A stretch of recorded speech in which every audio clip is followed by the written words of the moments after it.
أعوذ بالله السميع العليم من الشيطان الرجيم. بسم الله الرحمن الرحيم.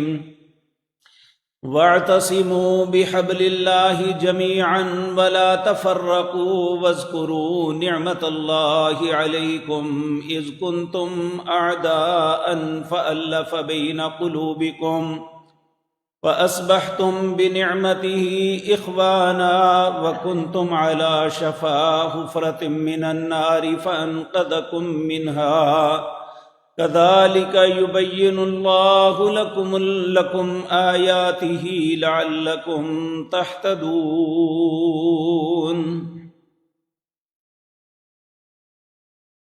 حضرات محترم، ہم سب کی پہچان جناب محمد الرسول اللہ صلی اللہ علیہ وسلم کی نسبت سے امت محمد ہے صلی اللہ علیہ وسلم، اور اس میں کوئی شک نہیں، کوئی بھی انسان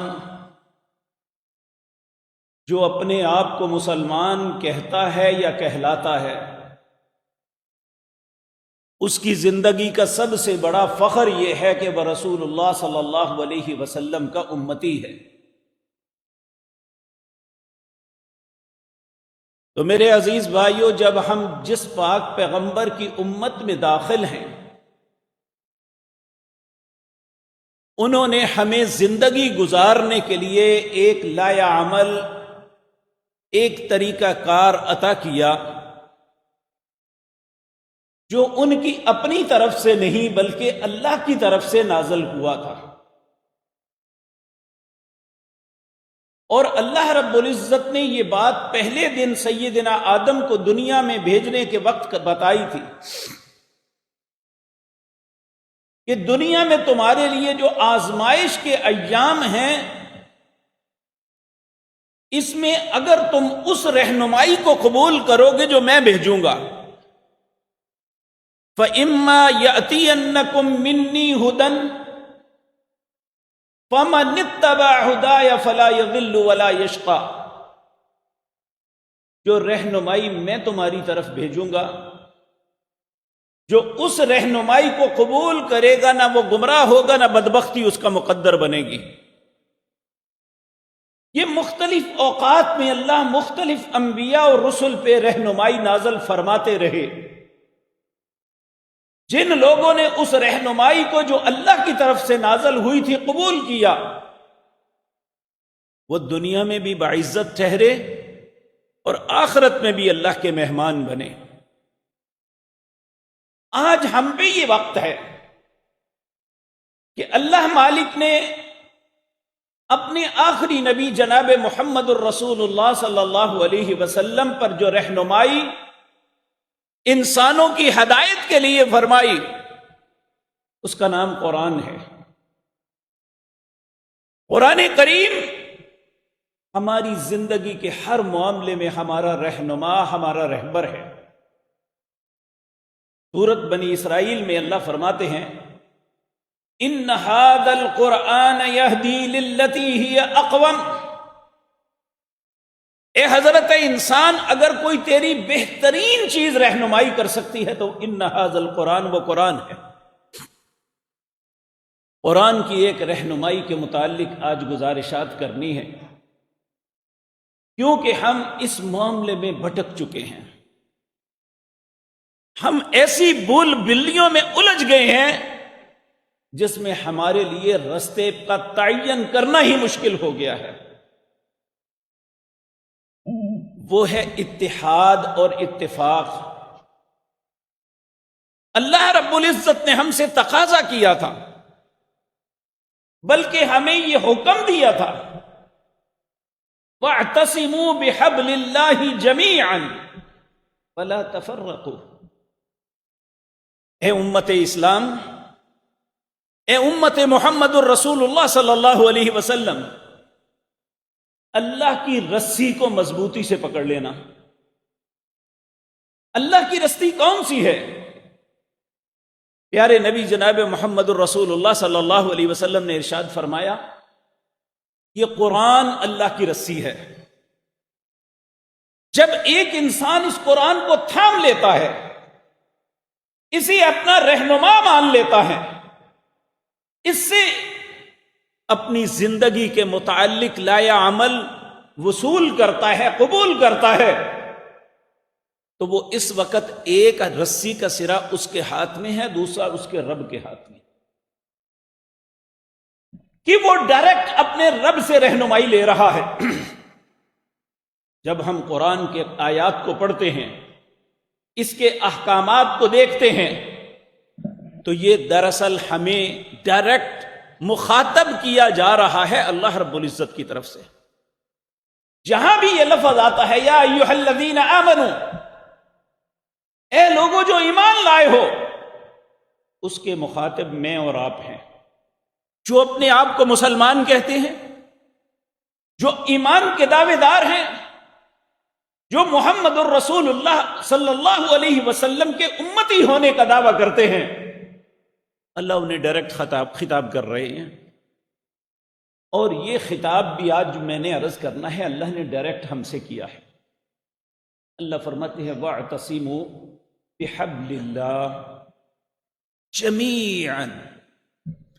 کوئی اس سے خالی نہیں. انبیاء اور رسل جیسی عظیم مرتبت شخصیت سے لے کر، صحابہ کرام جیسے پاک باز لوگوں سے لے کر، ہم جیسے گناہگاروں تک، سب کو حکم یہ دیا جا رہا ہے وَاعْتَصِمُوا بِحَبْلِ اللَّهِ جَمِيعًا.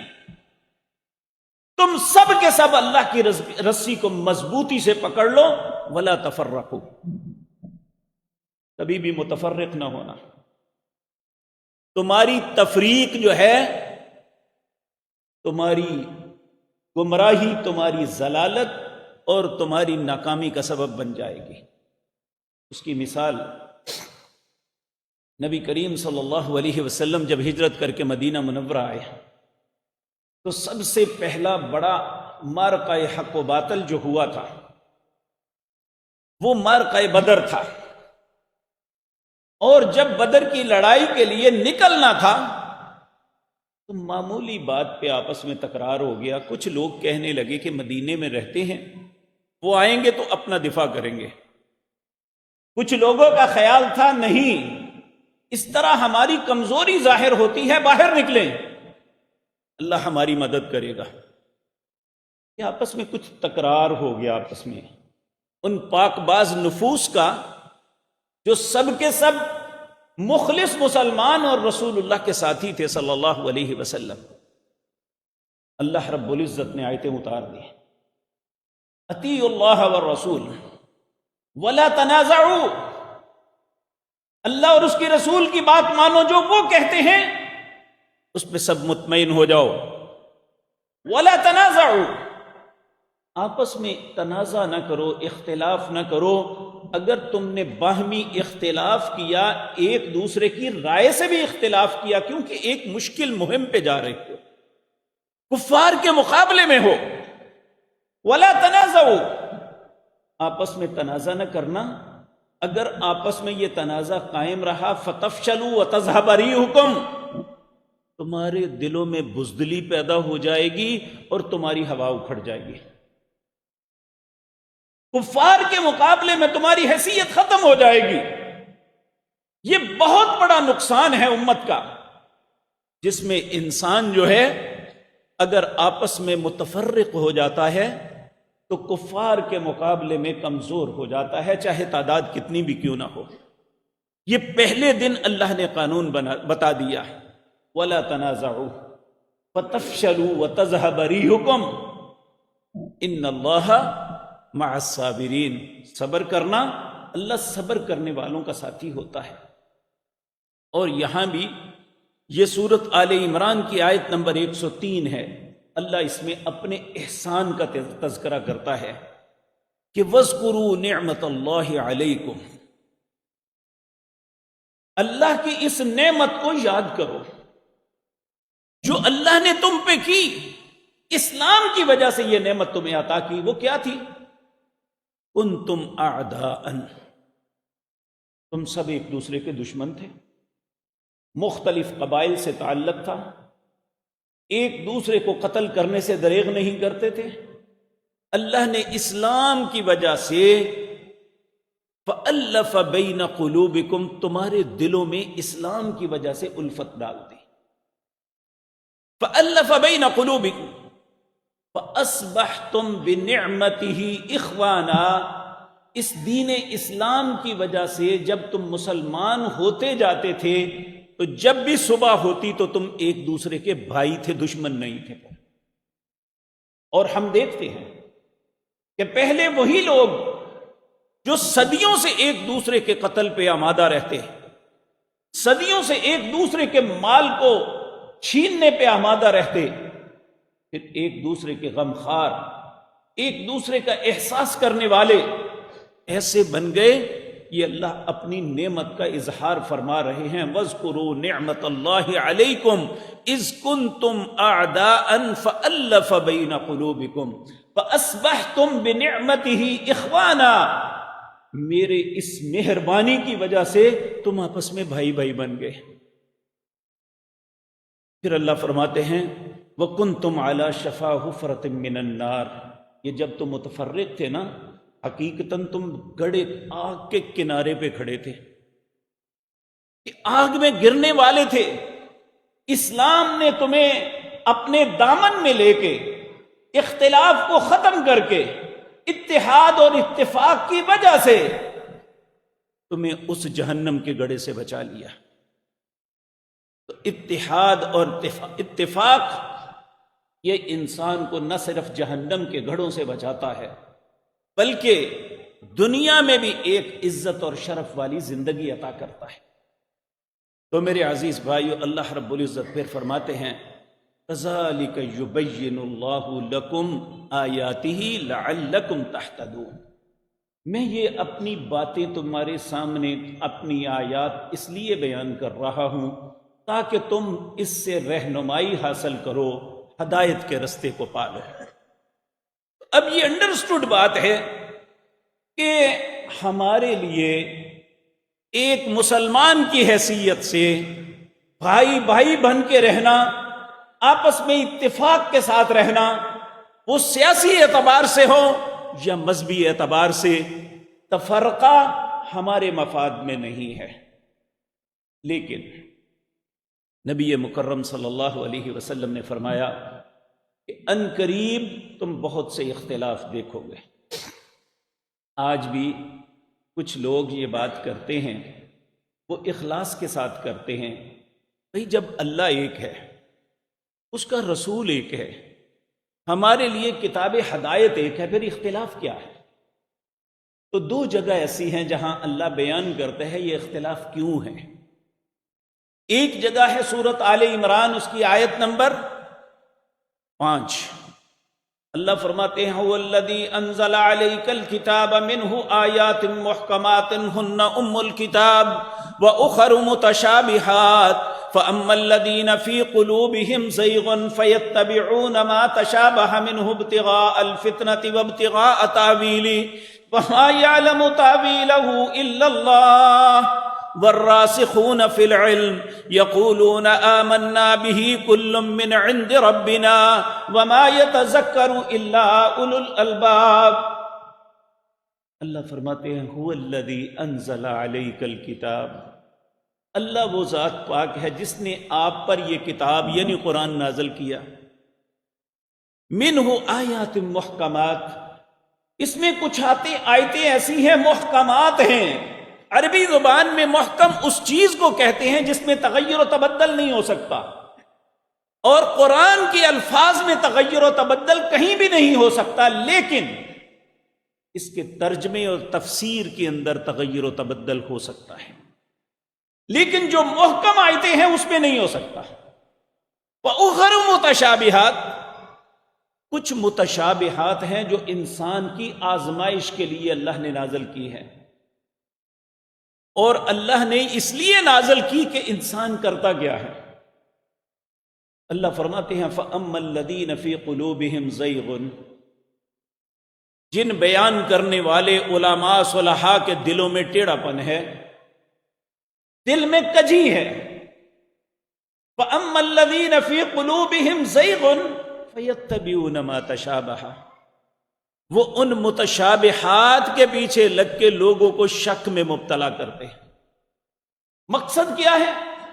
مِنْهُ ابْتِغَاءَ الْفِتْنَةِ، اپنے مقاصد کے حصول کے لیے لوگوں کو فتنے میں مبتلا کرنا۔ وَابْتِغَاءَ تَأْوِيلِهِ، اس کی غلط تعویل کرتے ہیں۔ وَمَا يَعْلَمُ تَأْوِيلَهُ إِلَّا اللَّهُ، حالانکہ اس کی حقیقی تعویل کا اللہ کے علاوہ کسی کو نہیں پتا۔ وَالرَّاسِخُونَ فِي الْعِلْمِ، جو راسخ علم والے ہیں، یقولون، وہ کہتے ہیں، کل من عند ربنا، اللہ نے جو فرمایا ہم مانتے ہیں، ہم اس معاملے میں کسی تعویل کے قائل نہیں ہیں۔ ان فی ذلک لآیات لأولی الالباب، اللہ فرماتے ہیں یہ بات اسے سمجھ آئے گی جو عقل والا ہے۔ پھر اللہ رب العزت نے مشورہ دیا ہمیں کہ دیکھیں، کوئی بھی انسان یہ نہ سمجھے کہ میں ہی ٹھیک ہوں، بس وہ ٹھیک بھی ہے تو وہ اللہ سے یہ دعا ضرور کرے، کیونکہ انسان کسی بھی وقت بھٹک سکتا ہے، رائے رات سے، ٹریک سے ہٹ سکتا ہے، تو اللہ سے دعا کیا کرے، ربنا لا تزغ قلوبنا بعد اذ ہدیتنا وہب لنا من لدنک رحمہ انک انت الوہاب، اے اللہ ہدایت دینے کے بعد میرے دل کو ٹیڑھا نہ کر دینا۔ ربنا لا تزغ قلوبنا بعد اذ ہدیتنا وہب لنا من لدنک رحمہ، اے اللہ مجھے ہدایت پہ قائم رکھنا، انک انت الوہاب، کیونکہ تو ہی قائم رکھ سکتا ہے۔ اس لیے دوسرا مقام ہے، یہ سورت بینہ ہے، اللہ رب العزت بینہ، یہ 30ویں پارے کی سورت ہے۔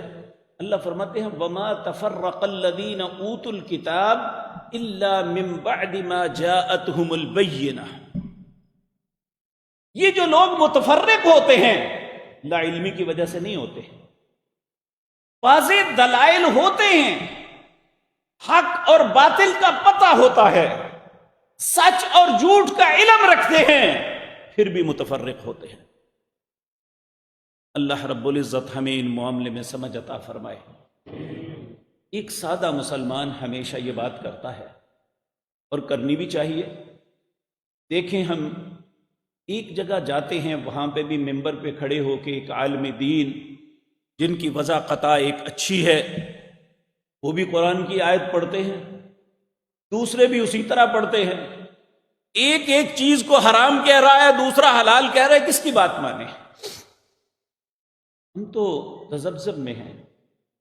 ایسے وقت میں بھی رسول اللہ صلی اللہ علیہ وسلم نے ایک دعا بتائی، ہمیں کرنی چاہیے، کیونکہ ممکن ہے میں اپنے مفاد کے لیے آپ کو مس گائیڈ کروں یا میرا کوئی اور بھائی ایسا کرے، لیکن اللہ تو نہیں کر سکتے۔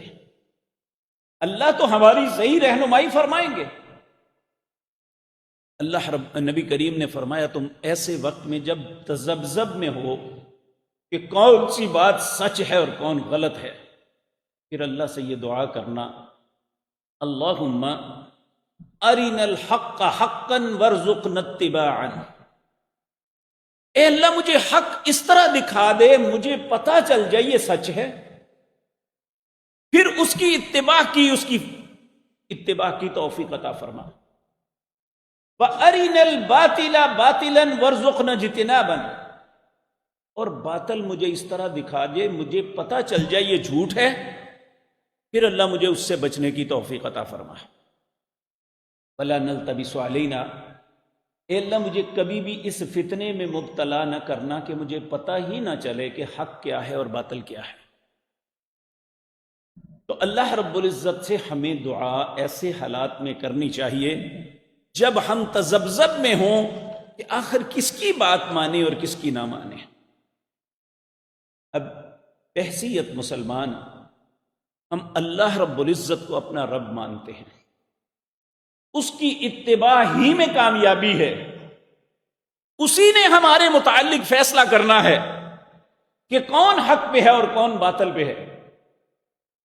میرے عزیز بھائیو، قرآن کریم کے اندر 5 مقام ایسے ہیں جہاں اللہ نے ان الفاظ کے ساتھ ہمیں باور کروایا اللہ یحکم بینکم یوم القیامت فیما کانوا فیہ یختلفون.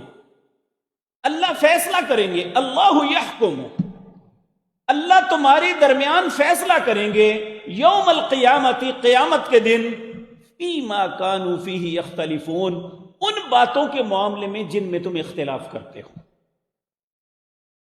اب ہر بندہ اپنی جگہ پختہ ہے کہ بس میں ٹھیک ہوں، دوسرے غلط ہیں، میں ٹھیک ہوں. پیارے نبی جناب محمد الرسول اللہ صلی اللہ علیہ وسلم، آپ جب تہجد کی نماز پڑھتے نا، ہم اپنی نماز کا آغاز کرتے ہیں اللہ کی توصیف سے، سبحانک اللہم وبحمدک وتبارک اسمک وتعالی، یا کرتے ہیں اللہم باعد بینی وبین خطایا کما باعدت بین المشرق والمغرب، یا آغاز کرتے ہیں وجہت وجہی للذی فطر السماوات والارض حنیفا وما انا من المشرکین، یا آغاز کرتے ہیں اللہ اکبر کبیرا والحمد للہ کثیرا وسبحان اللہ بکرتا واصیلا. لیکن جب تہجد کی نماز میں رسول اللہ کھڑے ہوتے، اپنی نماز کا آغاز اللہ اکبر کہہ کے کہتے اللہم عالم الغیب والشہادہ، اے اللہ غیب و حاضر کو جاننے والی صرف تیری ذات ہے. فاطر السماوات والارض، اے اللہ زمین و آسمان کو بنانے والا تو ہے. انت تحکم بین عبادک فیما کانوا فیہ یختلفون، اے اللہ میرا ایمان ہے کہ قیامت کے دن جن معاملے میں لوگ اختلاف کرتے ہیں تو ان میں فیصلہ کریں گا. اب اللہ میری دعا سن لے، اہدنی لما اختلف فیہ من الحق باذنک، اے اللہ تم میری رہنمائی ان باتوں میں فرما جن میں لوگ اختلاف کر رہے ہیں. اہدنی لما اختلف فیہ من الحق باذنک، اپنے حکم کے ساتھ حق کے معاملے میں میری رہنمائی فرمایا. انک تہدی من تشاء الی صراط مستقیم، اے اللہ میرا ایمان ہے کہ سیدھے رستے کی طرف تیرے علاوہ کوئی رہنمائی نہیں کر سکتا. یہ کون دعا کرتے؟ پیارے نبی جناب محمد الرسول اللہ. جبکہ آپ کبھی بھی دین کے معاملے میں نہ مختلف ہوئے نہ ہو سکتے تھے، کیونکہ آپ کو اللہ کی طرف سے وحی آتی، آپ وہی ارشاد فرماتے ما ینطق عن الہوا ان هو الا وحی یوحی، جو اللہ فرماتے وہی آگے بیان فرماتے. وہاں تو اختلاف کی بات ہی نہیں تھی. اب یہ دعا جو ہے بظاہر پڑھتے رسول اللہ تھے صلی اللہ علیہ وسلم، لیکن حقیقتاً یہ میرے اور آپ کے لیے تھی، کیونکہ ہم تذبذب میں ہیں کہ کون سا رستہ ہے، کس رستے پہ جائیں. تو اللہ رب العزت ہمیں فرماتے ہیں، سورۃ انبیاء ہے، اس کی آیت نمبر 92، اللہ فرماتے ہیں ان ہذہ امتکم امۃ واحدہ، یہ جو میرے پیارے نبی جناب محمد الرسول اللہ کی امت ہے یہ ایک ہے. وَأَنَا رَبُّكُمْ فَاعْبُدُونِ، اس معاملے میں متفرق نہ ہونا، میں تمہارا رب ہوں، عبادت صرف میری کرنا، میری بات ماننا، جو میں کہتا ہوں وہی تمہارے لیے خیر ہے.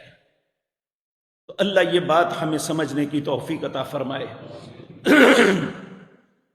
نبی کریم صلی اللہ علیہ وسلم، اللہ ہزاروں کروڑوں درود و سلام بھیجے آپ کی ذات مطہرہ پر.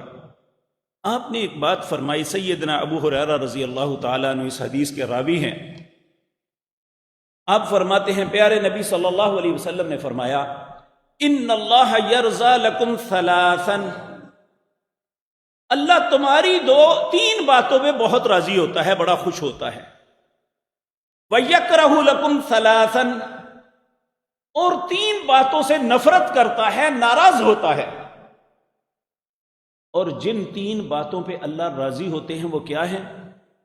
نبی کریم صلی اللہ علیہ وسلم نے فرمایا فَيَرْضَى لَكُمْ، اللہ ان باتوں پہ راضی ہوتا ہے. ان میں پہلی بات أَن تَعْبُدُوهُ، صرف اللہ کی عبادت کی جائے. دوسری بات وَلَا تُشْرِكُوا بِهِ شَيْئًا، اس کے ساتھ کبھی کسی کو شریک نہ بنایا جائے.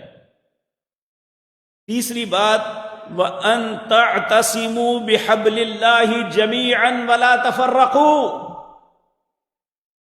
اس بات پہ تمہارا رب راضی ہوتا ہے کہ اللہ کی رسی کو مضبوطی سے تھام لو جس کا نام قرآن ہے، اور متفرق نہ ہو جانا۔ اللہ اکبر۔ اور جن تین چیزوں سے نفرت کرتا ہے وہ فرمایا وہ کیا ہے؟ وَيَكْرَهُ لَكُمْ، تین باتوں سے اللہ نفرت کرتے ہیں۔ قیل وقال، فضول بک بک کرنا، جس بات کا کوئی مقصد نہیں ہے، فضول باتیں کرتے رہنا، اللہ اسے پسند نہیں کرتے۔ دوسرا وکثرت السؤال، جو سنا ہے اللہ کی کلام سے بس اس پہ عمل کرو، جس کی حکمت کیا ہے۔ آج کل ایک بات بہت سے بھائی سوال کرتے ہیں کہ کچھ نمازیں جہری ہیں کچھ سری ہیں، یہ خاموش کیوں پڑھتے ہیں اور جہری کیوں پڑھتے ہیں؟ بھائی اللہ کا حکم ہے، رسول اللہ نے ایسے پڑھ کے دکھایا۔ اطاعت تو یہ ہے کہ جو رسول اللہ نے کیا ہم کریں۔ کیوں کیا ہے؟ بھئی یہ ہمارے پوچھنے کی بات ہی نہیں۔ ہم اس کے بندے ہیں، ہم اس کے محکوم ہیں، ہم اس کے غلام ہیں، وہ ہمارا مالک ہے، وہ ہمارا خالق ہے، وہ ہمارا رازق ہے۔ وہ جو کہتا ہے بس آمنا وصدقنا۔ میرے پیارے بھائیو یہ بات یاد رکھنا، ہم میں اور ایک یہودی میں فرق یہ ہے، یہود پہ جب اللہ کی آیات اترتی نا تو وہ کہتے سمعنا، ہم نے سن لیا ہے جی، اگلی بات کیا کہتے؟ فعصینا، مانیں گے نہیں۔ اور جو امت اسلام ہے ان پہ جب آیات نازل ہوتی یہ کہتے سمعنا واطعنا، ہم نے سن لیا ہے، مانیں گے بات میرے رب نے کہی ہے، میرے پیغمبر جناب محمد الرسول اللہ کا فرمان ہے، اس لیے ہم نے تسلیم کرنا ہے۔ آج تفرقے کا سبب یہ ہے کہ جب ہم اللہ کی واضح آیات کا، جب رسول اللہ کے واضح فرامین کا انکار کرتے ہیں تو متفرق ہو جاتے ہیں۔ وہ میں کروں گا تو تب میں ایک فرقہ ہوں، میرا کوئی اور بھائی کرے گا تو وہ فرقہ ہے۔ اللہ رب العزت ہم سب کو رحم فرمائے۔ اللہ رب العزت فرماتے ہیں، یہ سورۃ الانعام ہے، اس کی آیت نمبر 153، اللہ فرماتے ہیں وَلَا تَتَّبِعُوا السُّبُلَ، یہ جو دنیا میں مختلف رستے دیکھتے ہو ان پہ نہ چلنا، فَتَفَرَّقَ بِكُمْ عَنْ سَبِيلِي، جب دوسرے رستوں کی طرف دیکھو گے تو اصل رستے سے بھٹک جاؤ گے۔ فَتَفَرَّقَ بِكُمْ عَنْ سَبِيلِي، اللہ ہمیں اس بھٹکنے سے محفوظ رکھے۔ اور بھٹکنے کا انجام کیا ہوتا ہے؟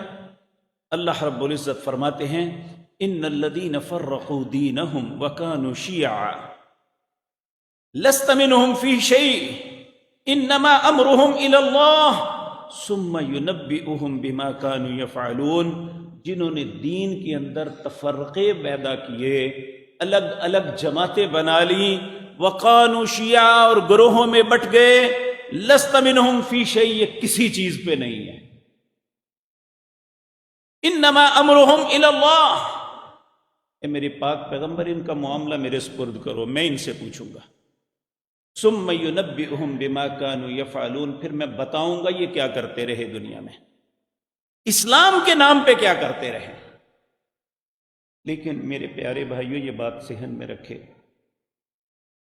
ہم یہ کہہ کے مطمئن نہیں ہو سکتے دیکھیں جی جو مولوی نے بتایا ہم نے مان لیا، مولوی جانے تے رب جانے، یہ کہہ کے ہم چھوٹ نہیں سکتے۔ سورۃ بقرہ ہے، اللہ فرماتے افتطمعون ان یؤمنوا لکم وقد کان فریق منہم یسمعون کلام اللہ ثم یحرفون من بعد ما عقلوہ وہم یعلمون، تم اپنے ایمان پہ کیسے مطمئن ہو گئے ہو؟ وقد کان فریق منہم، تم میں سے ایک فریق ایسا ہے یسمعون کلام اللہ، جو اللہ کی کلام کو سنتا ہے، ثم یحرفون من بعد ما عقلوا، پھر اپنی عقل سے اس کے معنی، اس کی تشریح، اس کی توسیع کرتے۔ وہم یعلمون، وہ جانتے ہیں جھوٹ بول رہے ہیں، لیکن پھر بھی اسی محراب و ممبر پہ کھڑے ہو کے وہی سب کچھ کرتے ہیں۔ اللہ اکبر۔ اور ان کا مقصد کیا ہے؟ اللہ فرماتے ہیں یا ایھا الذین آمنوا ان کثیرا من الاحبار والرہبان لیاکلون اموال الناس بالباطل ویصدون عن سبیل اللہ۔ اہل ایمان، تمہارے اندر اکثر مولوی اور صوفی ایسے ہیں جو لوگوں کا مال کھانے کی خاطر اللہ کا رستہ بتانے کے بجائے اللہ کے رستے سے روک دے۔ پھر اللہ ان کو کیا کہتے ہیں؟ کہتے ہیں فبشرہم، یہ جانتے بوجھتے جو کر رہے ہیں نا، انہیں بشارت دے دو، خوشخبری دے دو۔ کس بات کی؟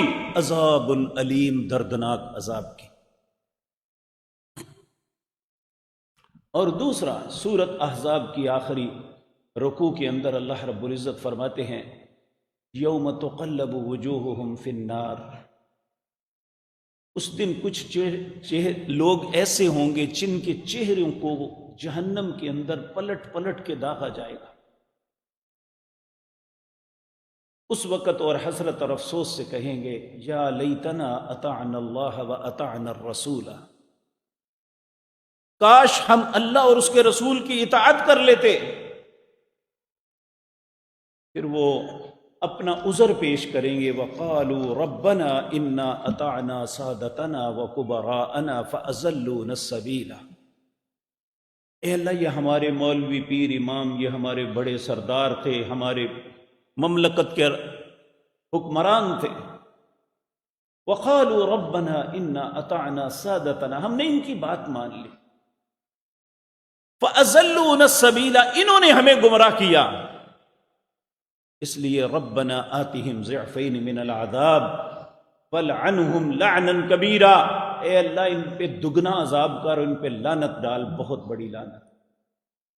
دوسرے مقام پہ اللہ فرماتے ہیں نہ ان پہ کم ہوگا نہ تم پہ، میں نے شعور نہیں دیا تھا۔ زندگی کے ہر معاملے میں جستجو کرتے تھے، دین کے معاملے میں جستجو نہیں تھی کہ حق کیا ہے اور باطل کیا ہے۔ اسی لیے تو عرض کیا جاتا ہے کہ کچھ لوگ ایسے ہیں کہتے ہیں قرآن کو نہ پڑھو گمراہ ہو جاؤ گے، حالانکہ قرآن کتاب ہدایت ہے، قرآن کو پڑھو ہدایت مل جائے گی۔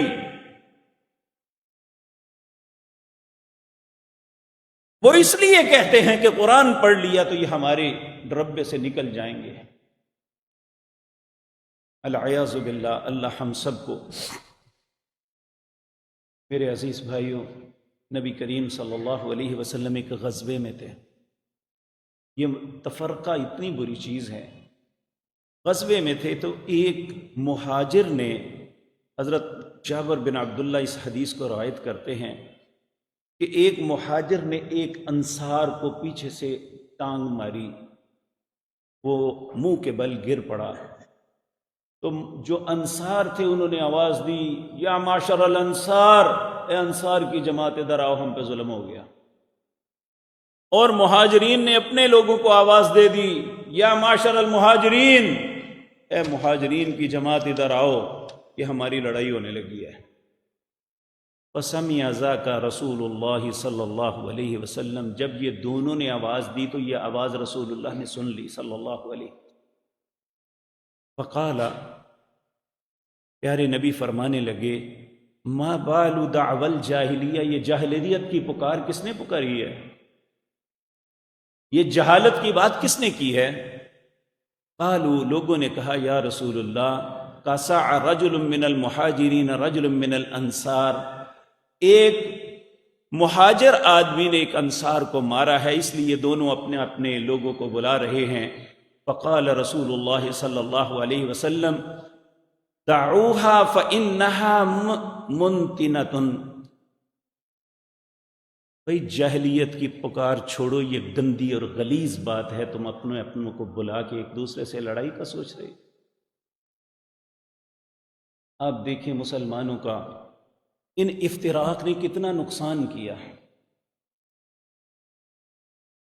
اس کا آغاز جو ہوتا ہے وہ میں عرض کرتا ہوں، تاریخی اعتبار سے حضرت عمر رضی اللہ تعالی عنہ اور حضرت عثمان کے پہلے دور میں اسلام اس تیزی سے پھیل رہا تھا، ایک طرف افریقہ، دوسری طرف ماوراء النہر چین تک مسلمانوں کی فوجیں پہنچی ہوئی تھی، ہر طرف مسلمانوں کو اللہ عزت عطا فرما رہے تھے۔ اسی اثناء میں یمن کا ایک یہودی تھا جس کا نام عبداللہ بن سبا تھا۔ اس نے دنیا کے لوگوں کو ایک نیا تصور دیا۔ یہ کہنے لگا کہ بھائی ہم مسلمانوں کے ساتھ میدانوں میں نہیں لڑ سکتے، مسلمان بن کے مسلمانوں میں تفرقہ ڈالو، یہ انہیں کمزور کر دے گا۔ اس زمانے میں جتنے لوگوں کی مذہبی اجارہ داریاں ختم ہوئی تھی نا، ان ساروں کے لیے اس کی یہ بات بڑی خوبصورت لگی۔ اس وقت کے یہودی، اس وقت کے عیسائی پنڈت، اس وقت کے مشرکین کے بڑے بڑے سردار، انہیں یہ بات اچھی لگی، وہ اس پارٹی میں شامل ہوئے۔ یہ سب سے پہلا فرقہ بنا اسلام کے اندر، اور انہوں نے نام ایک پاک باز شخصیت کا استعمال کیا جن کا نام سیدنا علی بن ابی طالب ہے رضی اللہ تعالی۔ حضرت عثمان کی شہادت ہو گئی، یہ پہلا مسلمانوں کے اندر تفرقہ ڈالا گیا تھا۔ پہلے پروپوگنڈا کیا گیا کہ حضرت عثمان جو ہے یہ خیانت کر رہے ہیں، یہ اقربا پروری کر رہے ہیں، جبکہ سیدنا عثمان وہ شخصیت ہیں جنہوں نے کبھی بھی زندگی میں اپنے مال کو اپنا تصور ہی نہیں کیا، اللہ کی رضا کے لیے ہمیشہ خرچ کرتے رہے۔ اور یقین جانیے آج 1447 ہے، 1450 سال گزر گئے، حضرت عثمان رضی اللہ تعالیٰ عنہ کا صدقہ جاریہ آج بھی جاری ہے۔ اس طرح حضرت عثمان کی کچھ زمینیں تھیں مدینہ منورہ میں، اس وقت سے لے کر آج تک یہ اوقاف کے اندر ہیں، اور وہاں سے جتنی بھی کاشتکاری ہوتی ہے، جتنے بھی منافع آتے ہیں، سب کے سب ایک جگہ جمع ہوتے ہیں اور حرمین کی آرائش کے لیے خرچ ہوتے ہیں۔ اور آج بھی حضرت عثمان کے اثاثے جو ہیں کروڑوں ڈالرز میں ہیں۔ اس عثمان کے متعلق یہ الزام لگانا اسی طرح ہے جس طرح سورج کو دیکھ کے کوئی کہے اندھیرا چھایا ہوا ہے۔ یہ پہلا اختلاف امت کے اندر ڈالا گیا اور بعض مخلص لوگ بھی اس میں شامل ہو گئے۔ اس اختلاف کا نتیجہ کیا نکلا؟ پہلا کہ سیدنا عثمان شہید ہوئے، پھر سیدنا علی کے دور میں مسلمانوں کو باہم لڑایا گیا، 3 عظیم ترین جنگیں ہوئی جن میں بہت بڑا قتل عام بھی ہوا، یہ تفرقے کی وجہ سے ہوا۔ اور اسی تفرقے کی نظر سیدنا علی بن ابی طالب رضی اللہ تعالی عنہ اپنے ہی ساتھیوں میں ایک بدبخت انسان عبد الرحمن بن ابی ملجم اس کے ہاتھوں شہید ہو گئے۔ جب سیدنا علی نے یہ بات کی نا کہ ہم آپس میں صلح کر لیتے ہیں، اور انہوں نے اپنے درمیان سیدنا معاویہ اور علی نے ثالث بنا لیے، ایک طرف عمر بن عاص کو اور دوسری طرف مغیرہ بن شعبہ کو۔ انہوں نے کہا ہمارا تو کام ختم ہونے لگا، یہ صلح ہو گئی تو پھر ہمیں کون حرامی کہے گا۔ انہوں نے ایک پلاننگ بنائی، ان چاروں کو قتل کر دو، لیکن اللہ کی شان، سیدنا معاویہ، سیدنا عمر بن عاص، سیدنا مغیرہ بن شعبہ، یہ تینوں بچ گئے، سیدنا علی کو شہید کر دیا گیا۔ اس اختلاف نے ایک عظیم شخصیت کو مسجد کے دروازے کے اوپر فجر کی نماز کے لیے آتے ہوئے شہید کیا گیا، اور اسی تفرقے نے بعد میں اہل بیت کے بہت سے افراد کو شہید کیا۔ لیکن جب تفرقہ ختم ہوا، عالم اسلام پھر ایک دفعہ پھلنے پھولنے لگا۔ میرے عزیز بھائیو، یہ تفرقہ اتنی بری چیز ہے۔ آج جس دور سے میں اور آپ گزر رہے ہیں، ہمیں اس بات کو سمجھنا چاہیے، ہم بھی سیاسی اور مذہبی اعتبار سے متفرق ہیں، ہماری زبان سے دوسرے کے لیے اچھے کلمات نہیں ہیں، ہم کسی کو رائے رات سے ہٹا ہوا دیکھ کے اسے یہ نہیں کہتے اللہ اسے ہدایت دے، بلکہ اسے گالی اور لعنت ڈالتے ہیں اس پہ. جبکہ اس افتراق نے 800 سال تک حکومت بنو عباس کی اسپین کے اندر، اندلس کے اندر جو رہی، 800 سالہ حکومت جو ہے مسلمانوں کی ختم ہو گئی. آج وہاں کفر کا دورہ ہے. اسپین اور اندلس، بوسنیا اور یہ سارے علاقے مسلمانوں کے زیر نگین تھے اور اسلامی سلطنت کی ایک عظیم نشانی تھی، لیکن آپس کے تفرقے نے برباد کر دیا. اسی طرح 13ویں صدی کے اندر، عیسوی کے اندر، جب بغداد کے اندر علماء آپس میں الجھ رہے تھے، چھوٹی چھوٹی بات پہ مناظرے ہو رہے تھے، خلافت عباسیہ کے اندر بھی اختلاف تھے، مسلمان سیاسی اور مذہبی طور پہ کٹ بٹ چکے تھے، اور ہر شخص دوسرے پہ کفر کے الزام، کفر کے طعنے لگا رہا تھا. ایسے حالات میں بنو عباس کے خلفاء کے اندر ان کا ایک وزیر تھا ابن القمی. اس نے غداری کرتے ہوئے تاتاریوں کو بلایا اور مسلمانوں کے اتنے سر کاٹے گئے بغداد کے اندر کے مینار کھڑے کر دیے گئے. کہ یہ ساری باتیں ہماری نصیحت کے لیے کافی نہیں ہیں؟ آج ہم اسی آزمائش میں مبتلا ہیں. کفر ہمیں لڑانا چاہتا ہے آپس میں. کوئی عربوں کو گالی دے رہا ہے، کوئی ایران کو گالی دے رہا ہے، کوئی ان پہ لعنتیں ڈال رہا ہے، کوئی ان پہ لعنتیں. کون ہے یہ سب لوگ؟ اور ہم اس کا حصہ بنے ہوئے ہیں. ہم نے یہ سمجھ لیا ہے کہ بس جس فرقے سے میرا تعلق ہے، جس طریقے پہ میں ہوں، کل حزب بما لدیہم فرحون، اللہ نے قرآن پاک میں فرمایا تھا ہر شخص سمجھے گا میں ہی حق پہ ہوں، میرے علاوہ کوئی حق پہ نہیں ہے. اگر ہم کسی سیاسی پارٹی کے ساتھ وابستہ ہیں تو تب بھی ہمارا حال یہ ہے. دوسرے کی اچھی سے اچھی بات پہ ہم نے تنقید کرنی ہے، اور اپنے کی بری سے بری بات پہ ہم نے اپریشیٹ کرنا ہے. یہ طرز عمل ایسا ہے جس نے ہمیں اس ملک کے اندر پھاڑ کے کاٹ کے رکھ دیا ہے. میرے عزیز بھائیو، افتراق اور اختلاف کے اسباب کچھ ایسے ہوتے ہیں، میں آپ کے سامنے عرض کرتا ہوں تاکہ اللہ ہمیں ان سے محفوظ فرما دے. میں اپنی بات دنیا تک تو نہیں پہنچا سکتا، لیکن اللہ کے اس گھر میں آئے ہوئے مسلمان یا سوشل میڈیا کے ذریعے ہماری آواز جہاں تک پہنچی، یہ بات تو عرض کر سکتا ہوں کہ یہ وہ چیزیں ہیں جو ہمیں متفرق کرتی ہیں. ائمہ مفسرین نے 11 باتیں لکھی ہیں کتب تفسیر میں کہ 11 چیزیں ہیں جو انسان کو آپس میں متفرق کر دیتی ہیں. سب سے پہلی نفس پرستی. کسی انسان کو اتنا بڑھا لینا، چاہے وہ سیاسی لیڈر ہے یا مذہبی ہے، جبکہ ہمارا رہبر جناب محمد الرسول اللہ صلی اللہ علیہ وسلم، باقی جتنے بھی دنیا میں لیڈر ہیں، امام ہیں، جو کچھ بھی ہیں، ان میں غلطی بھی ہو سکتی ہے، صحیح بھی ہو سکتے ہیں. خلیفہ ہارون رشید امام مالک کے پاس آیا، بغداد سے چلا، مدینہ منورہ میں آیا.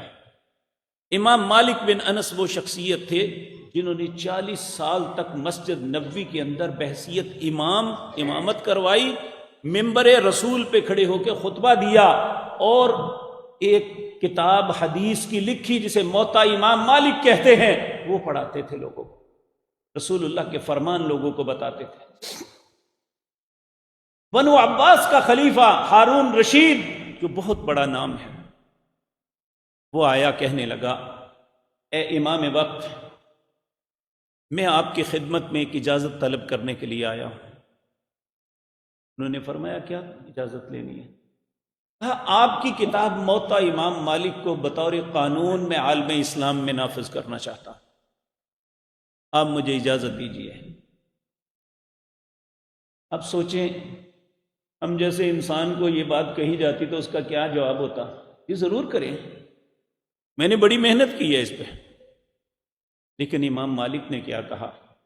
اللہ ان کی قبر کو نور سے بھر دے، انہوں نے ہماری رہنمائی کی یہ ایک بات کر کے، کہنے لگے اس میں کچھ رسول اللہ کے فرامین ہیں، ان کے لیے میری اجازت کی تمہیں ضرورت نہیں ہے، انہیں جہاں مرضی نافذ کرو، وہ اللہ کی طرف سے وحی ہے۔ کچھ میرے فتوے ہیں، اللہ کی قسم وہ صحیح بھی ہو سکتے ہیں، غلط بھی ہو سکتے ہیں۔ پھر آپ نے اپنے بیٹھے ہوئے دائیں طرف، یعنی یہ رسول اللہ کا محراب ہے، بیٹھے ہوئے یہاں پڑھا رہے تھے، سامنے خلیفہ بنو عباس کا بہت بڑا خلیفہ ہارون رشید ہے، ایسے اشارہ کر کے رسول اللہ کی قبر مطہرہ کی طرف کہا، اللہ کی قسم دنیا کے ہر بندے سے اختلاف کیا جا سکتا ہے سوائے اس قبر والے کے، یعنی جناب محمد الرسول اللہ سے اختلاف نہیں ہو سکتا، باقی دنیا کے ہر بندے سے اختلاف ہو سکتا۔ میں نہیں چاہتا زبردستی میری بات کو لوگوں پہ مسلط کیا جائے۔ یہ وہ لوگ تھے بڑے۔ سب سے پہلی چیز جو فرقہ بناتی ہے وہ نفس پرستی ہے، کہ کسی انسان کو اتنا پوجنا، اتنا بنانا کہ یہ نہ ہوا تو ملک نہیں رہے گا، یہ نہ ہوا تو دین نہیں رہے گا، یہ سب غلط ہے۔ اگر کسی کے نہ آنے سے دین ختم ہوتا تو محمد الرسول اللہ یہ حق رکھتے تھے۔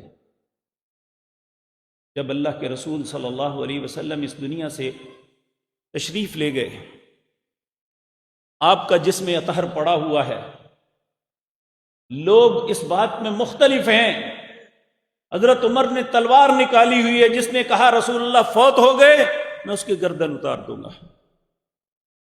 حضرت ابو بکر آتے ہیں، سیدھے رسول اللہ صلی اللہ علیہ وسلم کے پاس جا کے وہ یمنی چادر ہٹا کے آپ کے ماتھا مبارک کو چومتے ہیں، آنکھوں میں آنسو ہیں، کہتے ہیں آپ پہ 2 موتیں نہیں، جو آنی تھی وہ آ چکی۔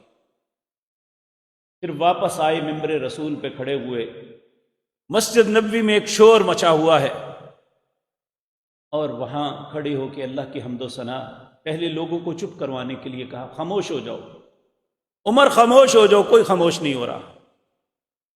پھر اللہ کی حمد و ثنا شروع کر دی، الحمدللہ نحمدہ ونستعینہ ونستغفرہ۔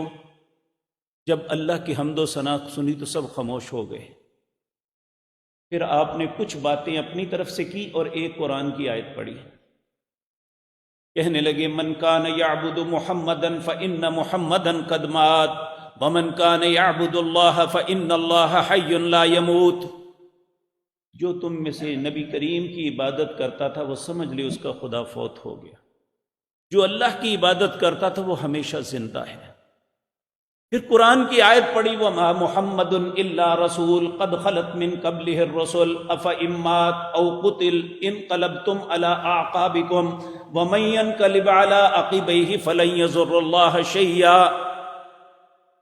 یہ جو محمد ہیں اللہ کے رسول ہیں صلی اللہ علیہ وسلم، قد خلت من قبلہ الرسل، ان سے پہلے بہت سے رسول گزر گئے، افإن مات، اگر یہ فوت ہو جائیں، او قتل یا شہید کر دیے جائیں، انقلبتم علی اعقابکم، تو اپنی ایڑیوں پہ پھر جاؤ گے، ومن ينقلب علی عقبیہ فلن یضر اللہ شیئا، جو اپنی ایڑیوں پہ پھرے گا اللہ کا کچھ نہیں بگاڑ سکے گا، اپنا بگاڑے گا۔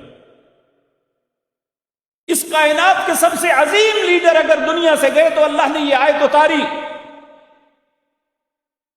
تو یہ ہمارے لیڈر کیا حیثیت رکھتے ہیں؟ یہ تو رسول اللہ کے قدموں کی خاک کے برابر بھی نہیں ہے۔ تو یہ کہنا کہ اس کے بغیر ہم اجاڑ دیں گے، ملک کو اجاڑ دیں گے، ہم دنیا کو اجاڑ دیں گے، اگر ہمارے لیڈر کے متعلق جو مذہبی ہے یا سیاسی ایسا کیا، یہ بنیاد ہے تفرقے کی۔ شخصیت پرستی، اگر کسی شخصیت کو رہبر اور رہنما ماننا ہے تو وہ جناب محمد الرسول اللہ کی ذات ہے۔ اور دوسرا سبب ضد اور عناد۔ یقین جانیے ایسے ایسے لطیفے ادب کی کتابوں میں لکھے ہوئے ہیں کہ دو متفرق جماعتوں کے شخص تھے، آپس میں ان کا تکرار ہو گیا کہ نماز میں آنکھیں بند کر کے پڑھنی چاہیے یا کھول کے پڑھنی چاہیے۔ دونوں کہنے لگے جی پہلے ہمارے عالم دین سے پوچھ لو۔ ان کے پاس گئے، انہوں نے کہا وہ دوسرے کیسے پڑھتے ہیں؟ جی وہ آنکھیں کھول کے پڑھتے ہیں، پھر ایسا نہیں کرنا چاہیے، دوسرا کام کرنا چاہیے۔ یہ ضد اور عناد ہے، جو دوسرے کرتے ہیں وہ ہم نے نہیں کرنا، یا جو ہم نے کرنا ہے انہوں نے نہیں کرنا۔ نہیں میرے بھائیوں، جو اللہ کے رسول نے کیا وہ ہمیں کرنا ہے، تب ہماری مسلمانی ہے۔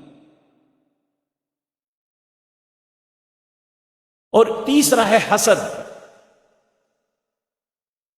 کہ پاپولیرٹی کسی کی دیکھ کے انسان حسد میں مبتلا ہو کے اپنی انفرادیت کو قائم کرنے کے لیے فتنہ ڈالتا ہے، لوگوں کو جھوٹ بول کے دوسرے کے خلاف کرنے کی کوشش کرتا ہے، بہتان ترازی کرتا ہے، یہ فرقوں کا سبب بنتا ہے۔ وقت بہت ہو چکا، اللہ نے زندگی اور توفیق دی تو انشاءاللہ کسی وقت عرض کروں گا۔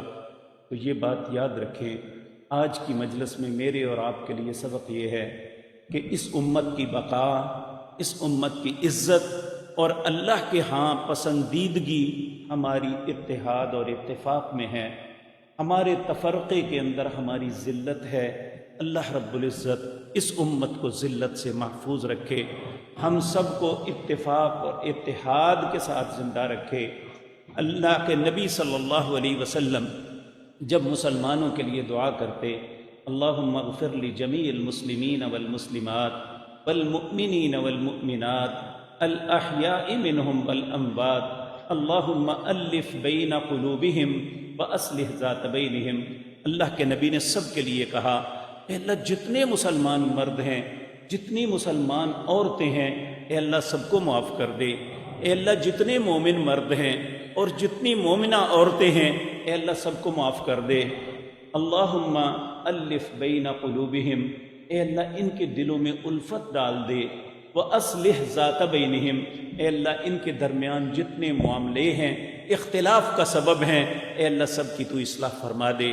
اے اللہ ہم تیرے نبی کے حقیر سے امتی ہیں، اے اللہ انہی کلمات کے ساتھ تجھ سے التجا کرتے ہیں، اے اللہ ہمارے اختلافات کو بھی ختم کر دے، ہمیں بھی ایک سچا مسلمان بنا دے، ہمارے درمیان بھی اللہ ہمارے معاملات کی اصلاح فرما دے۔ اے اللہ جو کفر ہم سے چاہتا ہے، اے اللہ کفر کی ساری تدبیروں کو تو ناکام کر دے۔ اے اللہ ہم مسلمانوں کو اپنا بھائی بھائی بنا دے۔ اقول قولی ھذا واستغفر اللہ۔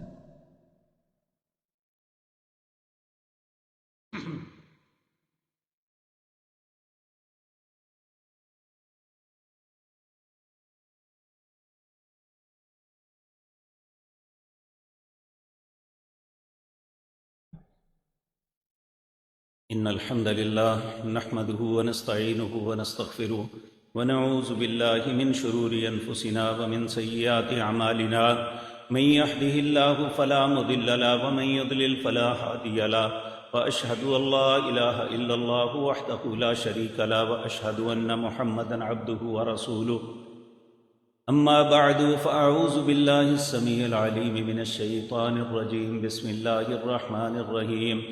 ان اللہ وملائکتہ یصلون علی النبی یا ایہا الذین آمنوا صلوا علیہ وسلموا تسلیما۔ اللہم صل علی محمد وعلی آل محمد کما صلیت علی ابراہیم وعلی آل ابراہیم انک حمید مجید۔ اللہم بارک علی محمد وعلی آل محمد کما بارکت علی ابراہیم وعلی آل ابراہیم انک حمید مجید۔ ایک بھائی نے آپ سے درخواست کی ہے، وہ کہتے ہیں میری والدہ چند دن پہلے وفات پا گئی ہیں، اللہ سے دعا کریں اللہ ان کی مغفرت فرمائے۔ اور بھی بہت سے لوگوں نے اپنے فوت شدگان کے لیے دعا کی درخواست کی ہے، اللہ سب پہ رحم فرمائے۔ اگر حج کے مخصوص 5 دنوں میں عورت کے حیض کے دن آ جائیں تو کیا کرنا چاہیے؟ اسے حج کرنا چاہیے یا جدید طرز میں اسے میڈیسن استعمال کر لینی چاہیے؟ لیکن اگر وہ نہیں کرتی اور اسے حیض آ جاتا ہے تو حج کے تمام ارکان ادا کریں گی سوائے طواف زیارت کے، طواف افاضہ کے۔ وہ جب حیض سے پاک ہو جائیں گی تو پھر طواف افاضہ کر کے اپنے احرام کو کھولیں گی۔ یہاں میں یہ عرض کر دوں انشاءاللہ 18 تاریخ کو پہلی فلائٹ جا رہی ہے حج کی۔ اللہ رب العزت حفاظت فرمائے حرمین شریفین کی، اور حجاج کو اللہ اپنی امان میں رکھے۔ اللہ خیر اور سلامتی کے ساتھ یہ فریضہ ادا کرنے کی توفیق عطا فرمائے۔ تو حجاج کی تربیت کے لیے انشاءاللہ الرحمن ہم نے پروگرام جو ترتیب دیا ہے وہ 12 اپریل پرسوں اتوار کے دن صبح 10 بجے سے 2 بجے تک انشاءاللہ پروجیکٹر کی یعنی سامنے تصاویر سامنے رکھ کے انہیں بتایا جائے گا کہ آپ نے حج کے ارکان کو کس طرح ادا کرنا ہے۔ نبی کریم صلی اللہ علیہ وسلم نے ایک حج کیا اور اس میں فرمایا خذوا عنی مناسککم، حج کے طریقے مجھ سے سیکھ لو۔ تو انشاءاللہ جو اللہ کے نبی نے طریقہ بتایا وہ آپ کے سامنے عرض کیا جائے گا، کیونکہ بدقسمتی سے حج کے معاملے میں بہت سی ایسی باتیں مشہور ہیں جن کا رسول اللہ کے طریقے سے کوئی تعلق نہیں ہے۔ لوگوں نے اپنے اوپر پابندیاں لگا دی یا علماء نے پابندیاں لگا دی، لوگ بہت مشکلات کا شکار ہوتے ہیں۔ انشاءاللہ حج اسلام کے جتنے بھی ارکان ہیں اس میں اللہ نے آسانیاں پیدا فرمائی ہیں۔ اللہ نے قرآن کے اندر اصول بتایا، یرید اللہ بکم الیسر ولا یرید بکم العسر۔ اللہ کا ارادہ تمہارے لیے آسانی کا ہے، مشکلات پیدا کرنے کا نہیں ہے۔ تو ہم اپنے لیے مشکلات جو پیدا کرتے ہیں، تو بعض اوقات بعض لوگ حج اس لیے نہیں جاتے کہ اتنی مشکل ہم کیسے کر سکیں گے، حالانکہ انشاءاللہ کوئی مشکل نہیں، اللہ کی مدد سے ہر کام آسان ہو جاتا ہے۔ اللہ جو جا رہے ہیں اے اللہ ان کے حج کو قبول فرمانا، انہیں سنت کے مطابق ادا کرنے کی توفیق دینا، اور جو نہیں جا سکے اللہ انہیں توفیق عطا فرمائے کہ اپنے گھر کی زیارت نصیب فرمائے، جو جا چکے ہیں اللہ پھر اپنے گھر کی زیارت نصیب فرمائے۔ اللہ ہمیں حج میں عمرے کے لیے، حج کے لیے، یہ حقیقت بات ہے، نبی صلی اللہ علیہ وسلم نے فرمایا حج اور عمرہ کثرت کے ساتھ کرو، 2 فائدے ہوں گے۔ ایک، جس طرح بٹھی کے اندر لوہا ڈالا جاتا ہے تو اس کی میل صاف ہو جاتی ہے، حج اور عمرے سے تمہارے گناہ دھل جاتے ہیں۔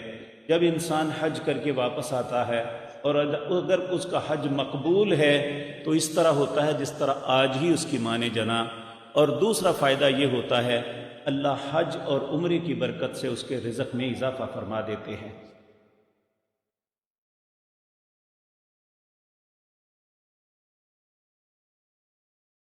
یہ بھائی نے لکھا ہے آج کل سوشل میڈیا پر بارش کے متعلق دعویٰ کیا جاتا ہے کہ یہ مصنوعی بارش ہے اور یہ یہودی کروا رہے ہیں۔ نہیں میرے بھائی، ایسی بات نہیں ہے، یہ اللہ کی طرف سے ہے، اور اس میں ہمیں اللہ سے استغفار کرنی چاہیے کہ جب کسی موسم کی ضرورت ہوتی ہے، کسی بارش کی یا خشکی کی ضرورت ہوتی ہے، وہ اپنے وقت سے ہٹ کے جب آتی ہے تو یہ اللہ کی طرف سے سخت آزمائش ہوتی ہے۔ ان حالات میں اللہ سے استغفار کرنی چاہیے۔ رسول اللہ صلی اللہ علیہ وسلم جب ایسے معاملے ہوتے تو 2 دعائیں مانگتے، اللہم لا تقتلنا بغضبک ولا تہلکنا بعذابک وعافنا قبل ذلک۔ اے اللہ اپنے عذابوں سے ہمیں قتل نہ کر دینا، اور اللہم اپنے غضب کے ساتھ ہمیں قتل نہ کر دینا، اپنے عذابوں سے ہمیں ہلاک نہ کرنا، اے اللہ اس سے پہلے ہمیں معاف فرما دینا۔ پھر اسی طرح آپ کہتے اللہم رحمتک اوسع من ذنوبنا وتجاوز عن سیئاتنا۔ اے اللہ تیری رحمت ہمارے گناہوں سے بہت وسیع ہے، اس لیے تو ہمارے خطاؤں سے درگزر فرما دے۔ میرے بھائیوں، یہ سوشل میڈیا 90% جھوٹ ہے، اس کی بات نہ مانو، اللہ اور اس کے رسول کی بات کی طرف کان دھرو۔ خصوصاً میں اپنے نوجوان بیٹوں اور بھائیوں سے التجا کروں گا کہ آپ ہر دیکھی بات پہ یقین کر لینا۔ نبی صلی اللہ علیہ وسلم نے فرمایا کفا بالمرء کذبا ان یحدث بکل ما سمع۔ کسی انسان کے جھوٹا ہونے کے لیے اتنی ہی بات کافی ہے کہ وہ ہر سنی سنائی بات کو آگے چلا دے، اس پہ تحقیق نہ کرے، جبکہ اللہ نے اہل ایمان کو حکم دیا، یا ایھا الذین آمنوا ان جاءکم فاسق بنبأ فتبینوا، جب تمہارے پاس کوئی خبر آئے اس کی تصدیق کر لیا کرو، کہیں ایسا نہ ہو اس خبر کو تم آگے پھیلا دو تو کل کو تمہیں ندامت کا سامنا کرنا پڑے۔ تو اللہ یہ باتیں مجھے اور آپ کو سمجھنے اور عمل کی توفیق عطا فرمائے۔ اللہم انصرنا ولا تنصر علینا۔ میں عرض کروں گا جو حج پہ نہیں جا رہے، ان کے علم میں ہے کوئی خاندان میں یا باہر کوئی لوگ حج کے لیے تشریف لے جا رہے ہیں تو انہیں کہیں، کیونکہ میں اس لیے یہ درد کے ساتھ کہتا ہوں، یہ غالباً 2006 یا 7 کی بات ہے، میں طواف کر کے باہر نکلا تو ایک بڑا خوبصورت نوجوان پاکستانی تھا، تو مجھے کہنے لگا آپ پاکستانی ہیں؟ میں نے کہا جی۔ کہنے لگا میں یہاں تک آ گیا ہوں، اس کے آگے مجھے کچھ نہیں پتا میں نے کیا کرنا ہے، اور بہت سے حجاج اور معتمرین یہاں سے تشریف تو لے جاتے ہیں لیکن حقیقتاً انہیں نہیں پتا ہوتا، جو دیکھتے ہیں وہ کرنا شروع کر دیتے ہیں۔ اس لیے سیکھ کے جانا اور اس پہ عمل کرنا یہ بہت ضروری امر ہے۔ اتنی بڑی رقم اور اتنی مشقت کرنے کے باوجود اگر خدا نخواستہ صحیح طریقے سے نہ کر سکے تو پھر ہمارے لیے یہ بہت افسوسناک بات ہوگی۔ اس لیے حج کے لیے جو بھی لوگ جا رہے ہیں سیکھ کے جائیں۔ بدقسمتی سے میں سرکاری جو ٹریننگ سینٹر ہوتے ہیں 2-3 دفعہ جانے کا موقع ملا، ان کی اصلاح کی کوشش کی تو انہیں مجھے آؤٹ کر دیا کہ آپ یہاں نہیں آ سکتے۔ میں نے کہا ٹھیک ہے، پھر ہم نے یہاں شروع کیا، سال ہر سال سے الحمدللہ ہر سال بغیر کسی سے کچھ لینا دینا نہیں، ہم انشاءاللہ لٹریچر بھی دیں گے اور انشاءاللہ آپ کی مہمان نوازی بھی کریں گے، صرف اس لیے کہ جو لوگ حج کے لیے جاتے ہیں اللہ کے نبی کی سنت کے مطابق یہ عمل کر سکے، اللہ ان کا حج اپنی بارگاہ میں قبول فرمائے۔ اس لیے آپ جو بھی ساتھی جا رہے ہیں انہیں تلقین فرمائیں کہ اس تربیتی نشست میں شامل ہوں۔ اللہ رب العزت جو بھی نیک عمل کرے، ہم یا کوئی اور، اللہ سب کے اپنی بارگاہ میں قبول فرمائے۔ سبحان ربک رب العزت عما یصفون وسلام علی المرسلین والحمد للہ۔